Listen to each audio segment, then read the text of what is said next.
The Romans counterattacked with cavalry, clearing the insurgents and then burning the temple's treasury chambers, filled with riches from across the Jewish world, from Alexandria to Babylon. They found 6,000 women and children huddled there.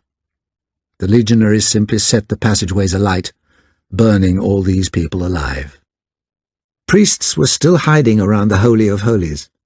2 plunged into the flames, and 1 succeeded in bringing out the treasures of the temple, the robes of the high priest, the 2 golden candelabra, and heaps of cinnamon and cassia, spices used in the sanctuary. When the rest surrendered, Titus executed them as it was fitting for priests to perish with their temple. Jerusalem was, and still is, a city of tunnels. Now the rebels disappeared underground, and it took Titus another month to conquer the rest of the city. When it fell, the Romans poured into the alleys, sword in hand. They massacred indiscriminately all whom they met, and burnt the houses with all who had taken refuge within.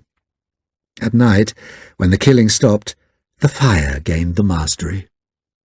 Titus decided to eradicate Jerusalem, a decision which Josephus blamed on the rebels. The rebellion destroyed the city, and the Romans destroyed the rebellion. The toppling of the temple must have been an engineering challenge.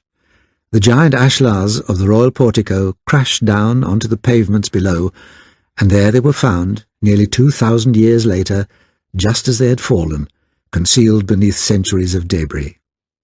The spolia, the fallen stones, of Herod's temple and city are everywhere in Jerusalem, used and reused by all her conquerors and builders, from the Romans to the Arabs, from the Crusaders to the Ottomans, for over 1,000 years afterwards. But the holding walls of the Temple Mount, including today's Western Wall, survived. No one knows how many people died in Jerusalem, and ancient historians are always reckless with numbers. Tacitus says there were 600,000 in the besieged city, while Josephus claims over 1 million. Whatever the true figure, it was vast, and all of these people died of starvation, were killed, or were sold into slavery. The legions entirely demolished the rest of the city and overthrew its walls. Titus left only the towers of Herod's citadel as a monument of his good fortune. There, the 10th Legion made its headquarters. "This was the end which Jerusalem came to," wrote Josephus, "a city otherwise of great magnificence and of mighty fame among all mankind." The temple was never rebuilt, and the Jews would not rule Jerusalem again for nearly 2,000 years. Yet within the ashes of this calamity lay the seeds not only of modern Judaism, but also of Jerusalem's sanctity for Christianity and Islam. The Jews, who continued to live in the countryside of Judea and Galilee, as well as in large communities across the Roman and Persian empires, mourned the loss of Jerusalem and revered the city ever after. The destruction was also decisive for Christianity. Jerusalem's small Christian community, led by Simon, Jesus' cousin, had escaped from the city before the Romans closed in.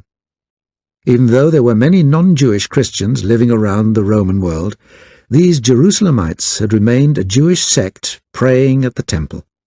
But now the temple had been destroyed, the Christians believed that the Jews had lost the favor of God. The followers of Jesus separated forever from the mother faith, claiming to be the rightful heirs to the Jewish heritage. Christians envisaged a new celestial Jerusalem, not a shattered Jewish city. In the 7th century AD, when Muhammad founded his new religion, the destruction of the temple proved for him too that God had withdrawn his blessing from Jews and bestowed it on Islam. It is ironic that the decision of Titus to destroy Jerusalem helped make the city the very template of holiness for the other 2 peoples of the book. From the very beginning, Jerusalem's sanctity did not just evolve, but was promoted by the decisions of a handful of men. The first of these lived 1,000 years before Titus, King David.